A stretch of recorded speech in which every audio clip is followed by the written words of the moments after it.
Okay, get ready for some serious high-octane thrills, because today we're revving up for a major new film. We're doing a deep dive into all the buzz around F1, the movie. Now, you've shared this great stack of sources, reviews, analyses, takes, and our mission today is really to cut through that noise, pull out the important stuff, and give you the full picture of what this whole cinematic spectacle is about.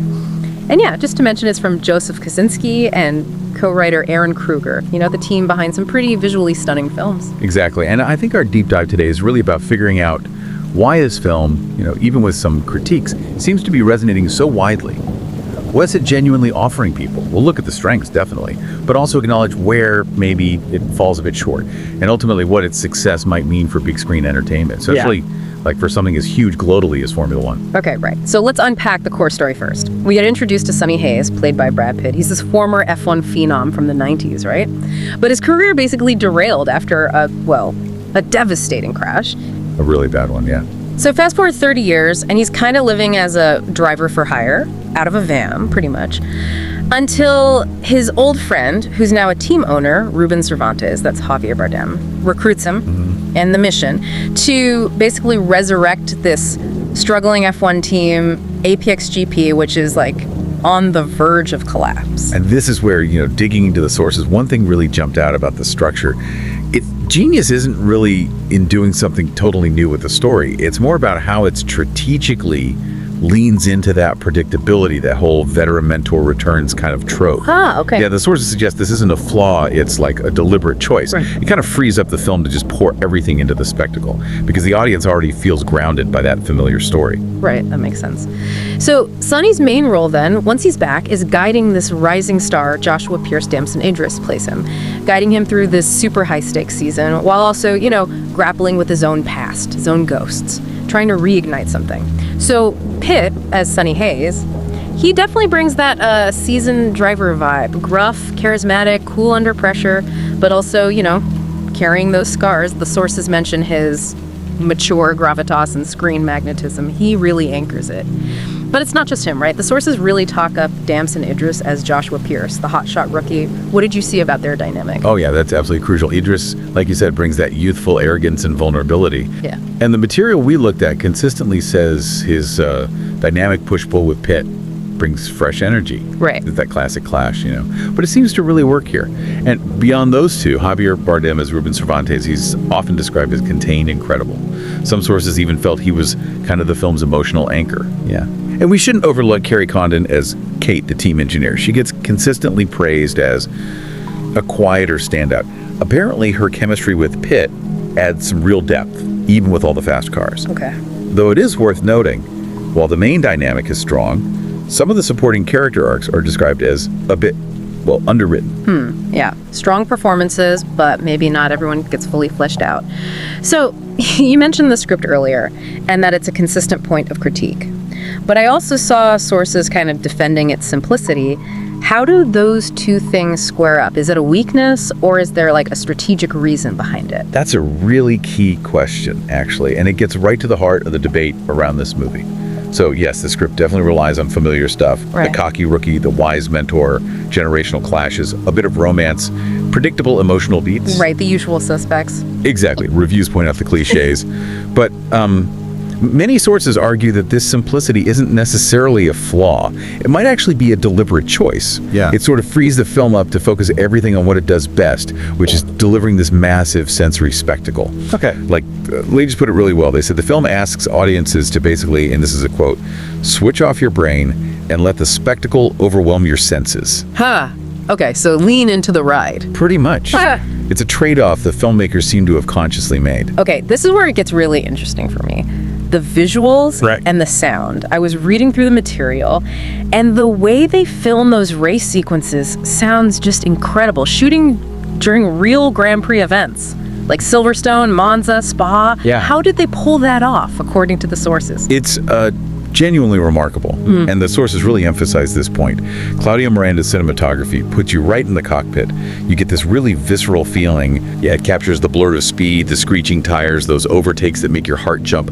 One reviewer summed it up perfectly, saying something like, the races feel real, chaotic, immersive, almost documentary-like. Oh. The IMAX cameras take you inside the cockpit. And if you connect that style, it definitely echoes films like Top Gun, Maverick, maybe even older ones like Grand Prix. Right. Big screen spectacle. Exactly. It's pure blockbuster action Yeah. designed for that huge screen experience.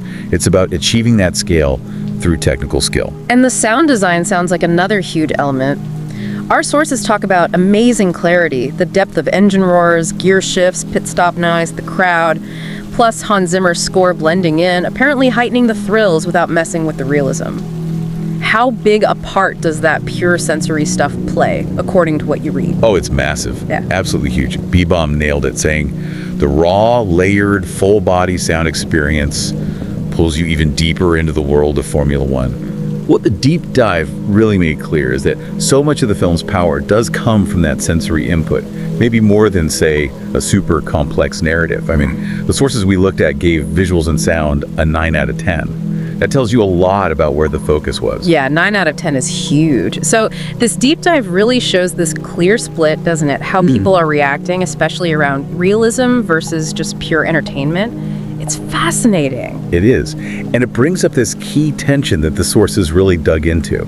You got some F1 purists who, lament things like unrealistic tactics, maybe questionable rain tire choices, or overly dramatic crashes. Right. The kind of stuff where, as one source put it, racing fans may cringe at unrealistic strategies. Right. Which makes you think, what do different audiences want from an F1 movie? Faithfulness or Hollywood excitement? And then on the other side, you've got loads of people who just love it as pure cinematic adrenaline. Our analysis showed the film really makes no attempt at gritty realism. Instead, it seems to intentionally lean into that polished speed and glamour, more entertainment than documentary. Absolutely.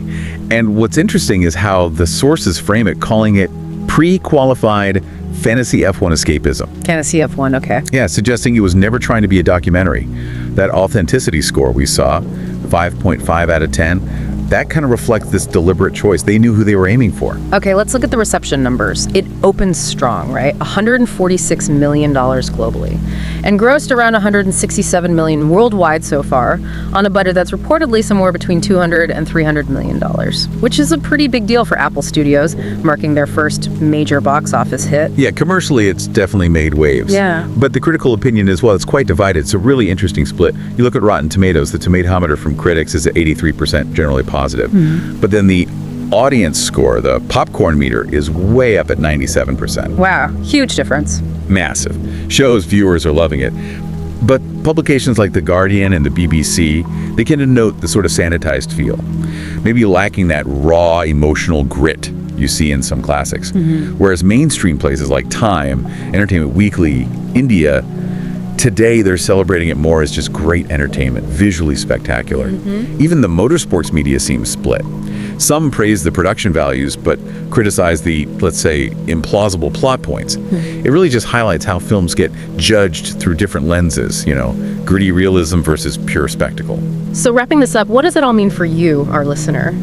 Our deep dive into all these sources really reveals that F1, the movie, well, it ultimately chooses immersive, thrilling visuals and high adrenaline spectacle over maybe deep emotional complexity or narrative originality. It's blockbuster escapism, unashamedly polished, super loud, and definitely crowd-pleasing. Yeah, the final verdict from the sources sums it up well. If you're going in hoping for deep dives into Max Verstappen's race strategies, you'll probably be disappointed. But if you're craving that cinematic immersion, Brad Pitt doing his charismatic thing, and that sort of Top Gun style energy, then yeah, it's likely an exhilarating ride. It's less a documentary, less a character study, and much more a big summer blockbuster that just happens to be set in the F1 world. So the recommendation coming through from the sources is pretty clear.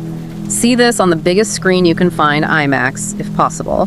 Turn off that inner critic for a bit, and just buckle up for a high-speed sensory experience. Which actually brings up a really interesting question for you listening right now. In this age where we have so much diverse content available, where do you draw the line between that pure, unadulterated spectacle and maybe needing deeper storytelling or authenticity?